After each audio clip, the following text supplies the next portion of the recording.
Sejam bem-vindos mais uma vez ao nosso canal de estudos e reflexões a respeito da doutrina dos espíritos. Hoje trabalhamos um tema grave, que é quando os confrades se odeiam. Quando os confrades se odeiam? Como assim?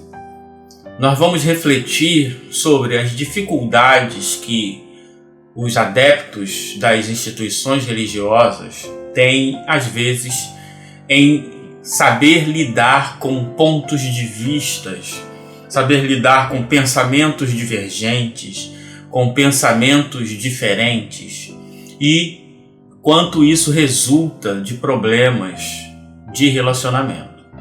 Antes disso, vamos aqui a uma passagem do Evangelho de João. Jesus respondeu-lhes: falei publicamente ao mundo, ensinei na sinagoga, ensinei no templo, onde se reúnem os judeus, e nada falei às ocultas. Por que me perguntas? Pergunta àqueles que ouviram o que lhes disse. Estes sabem o que ensinei. Estas palavras, um dos grandes presentes deu uma bofetada em Jesus, dizendo: é assim que respondes ao sumo sacerdote? Replicou-lhe Jesus: se falei mal, prova-o. Se falei bem, por que me bates? Essa passagem é muito interessante porque nós sabemos historicamente que os judeus eles tinham um ódio terrível e tinham um adversário terrível naquela época, que era os romanos, a ocupação romana naquela região. E também sabemos que durante muitos e muitos séculos sempre existiram várias correntes de pensamento dentro do judaísmo. Porque isso não é um fenômeno do judaísmo, isso é um fenômeno humano. Nunca existiu uma corrente religiosa que tenha o mesmo pensamento. Algumas têm ideias centrais e mesmo assim têm ramificações. Sempre existem correntes. Infelizmente, alguns espíritos também tentam passar de que já existiu em algum momento um cristianismo uno. Isso é uma mentira, nunca existiu. Porque o ser humano tem um pensamento diverso. Outra questão importante relacionada a essas questões é o maniqueísmo.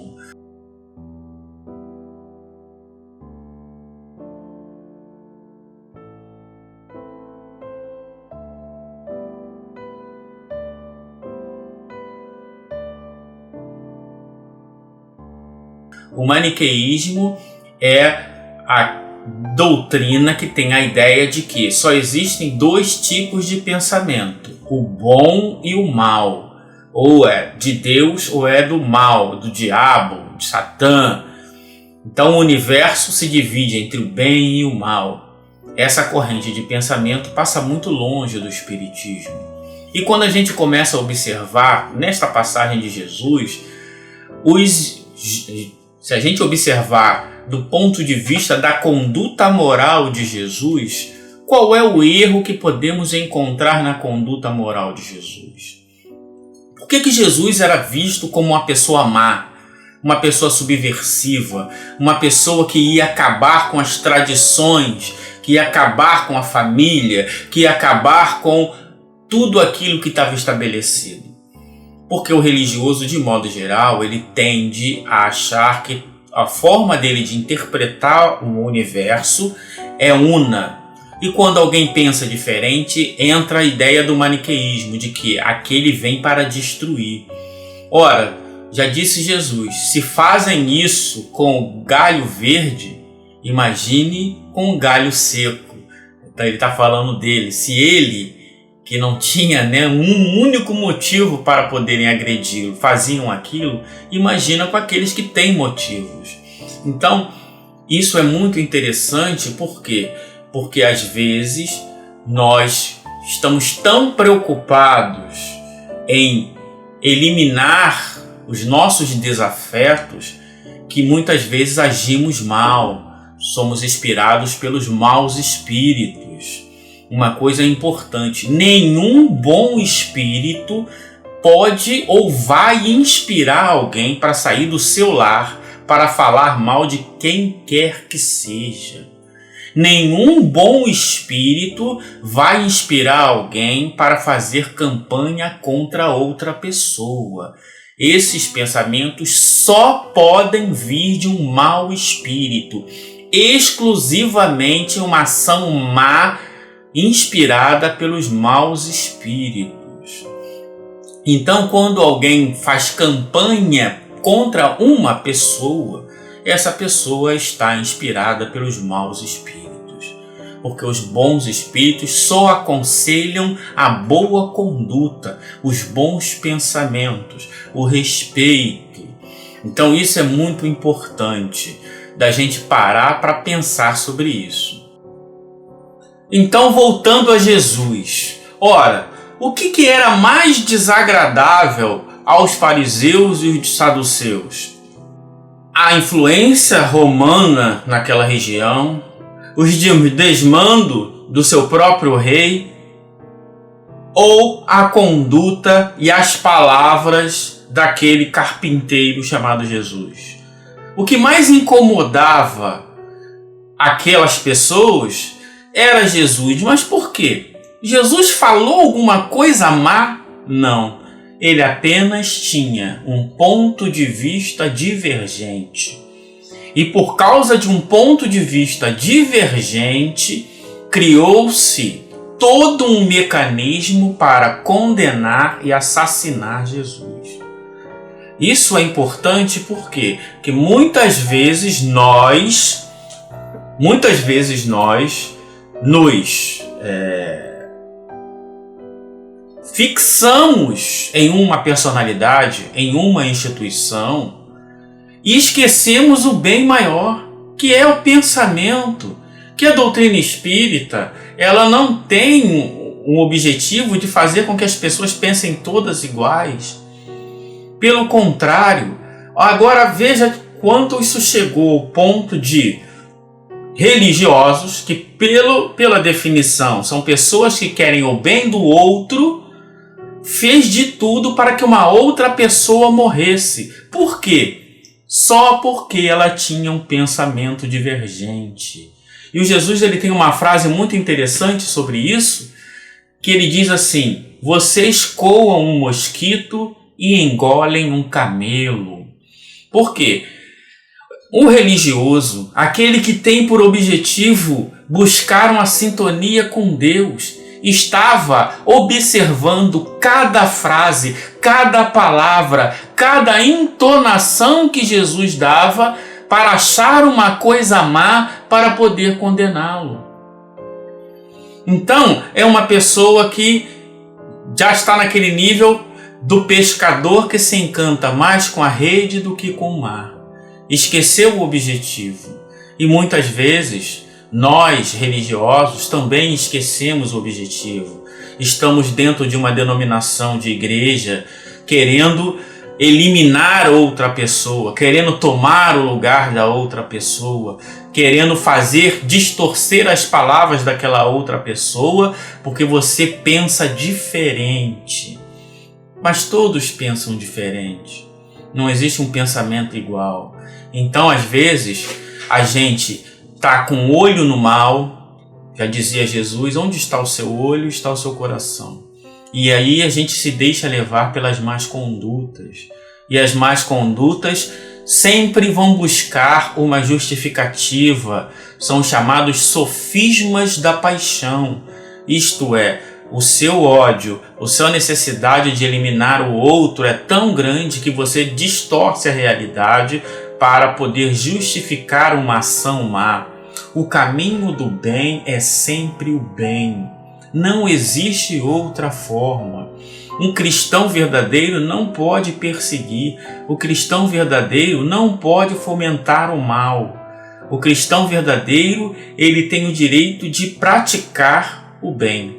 Somente isso. Então, às vezes, a gente está ali, às vezes, como eles aceitavam que romanos pudessem julgar judeus, mas não aceitava que Jesus pudesse dizer que antes de Abraão, Jesus existia.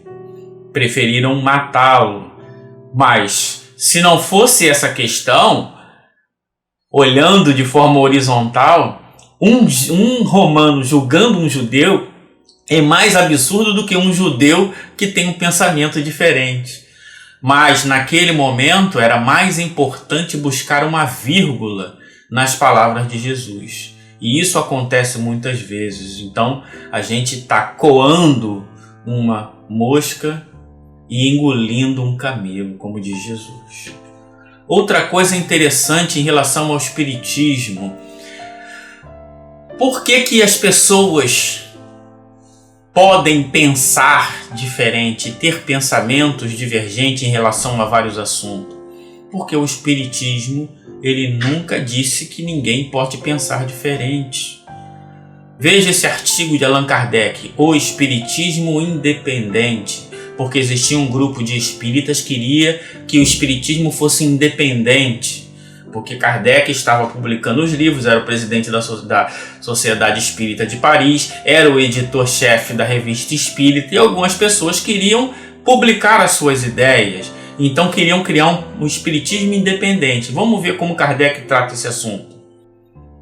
O espiritismo independente. Primeiro, o que é espiritismo independente? Independente de quê? Uma outra carta diz claramente: é o espiritismo livre, não só da tutela dos espíritos, mas de toda direção ou supremacia pessoal, de toda subordinação às instruções de um chefe, cuja opinião não pode, tendo em vista que não é infalível. Esta é a coisa mais fácil do mundo. Ela existe de fato, uma vez que o espiritismo, proclamando a liberdade absoluta de consciência, não admite nenhum constrangimento em matéria de crença e que jamais contestou a ninguém o direito de crer à sua maneira em matéria de espiritismo como em outra coisa. Deste ponto de vista, nós mesmos nos achamos perfeitamente independentes e entendemos aproveitar dessa independência. Se há subordinação, ela é, pois, toda voluntária.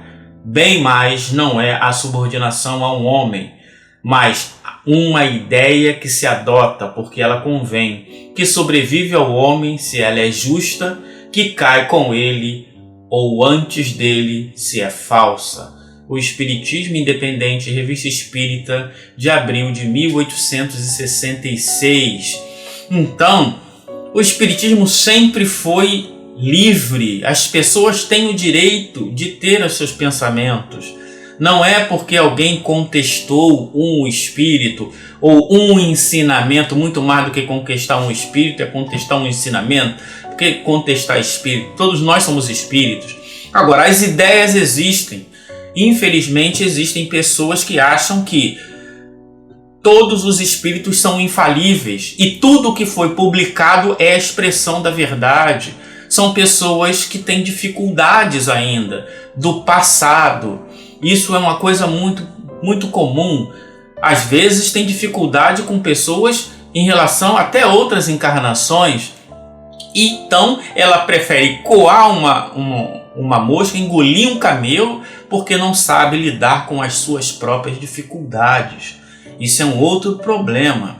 Nós já tivemos nesse sentido uma vez uma pessoa parou a reunião mediúnica, que eu não estava, para falar mal de mim.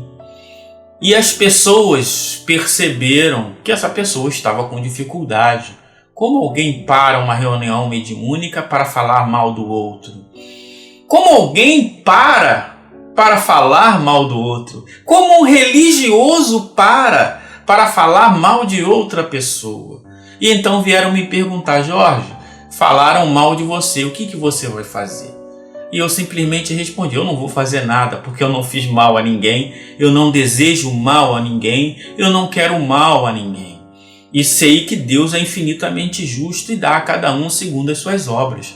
O que eu posso fazer por essa pessoa é orar.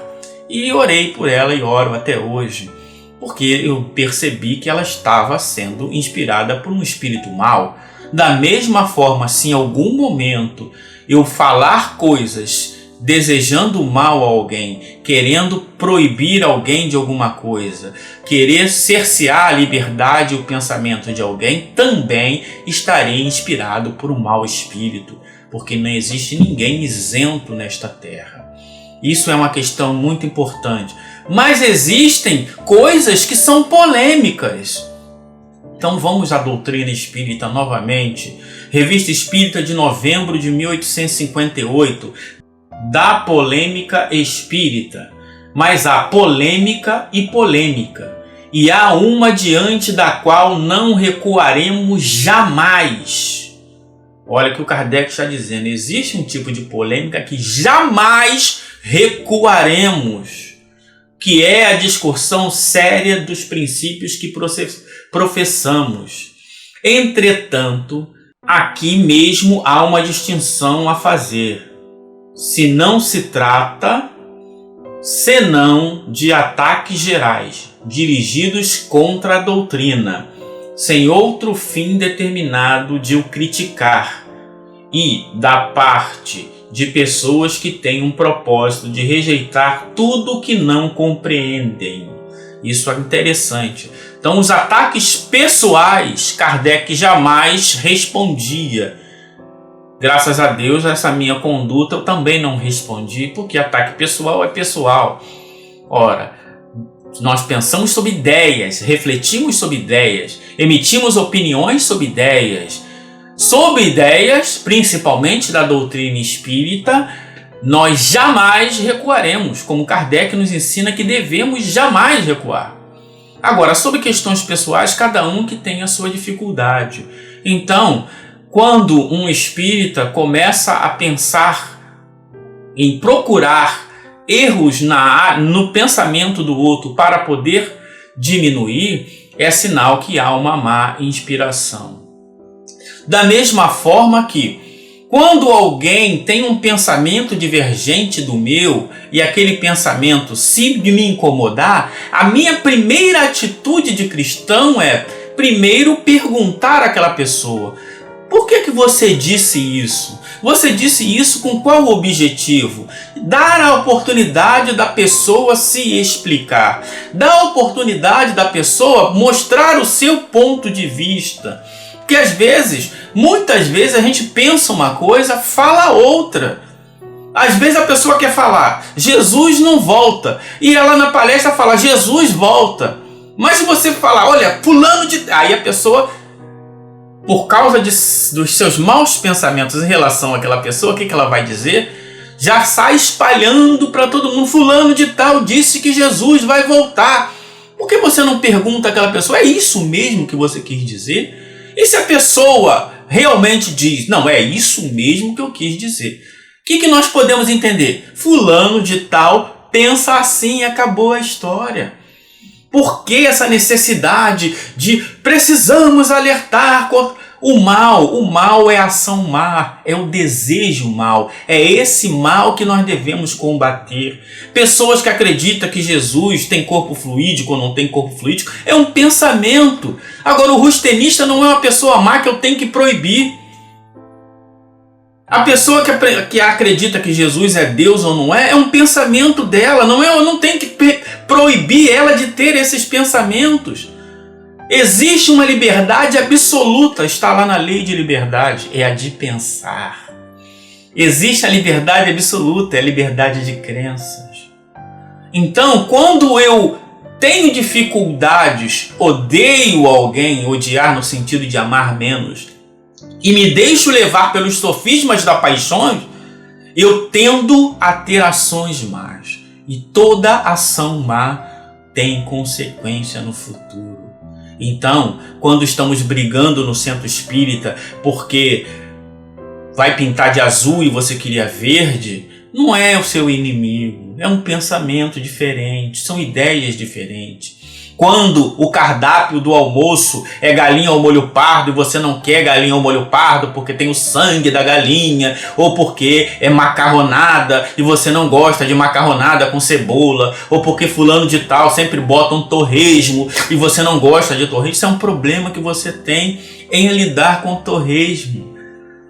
Aquela pessoa não é sua inimiga porque ela discordou 10 vezes das suas ideias. Ela só discordou das suas ideias.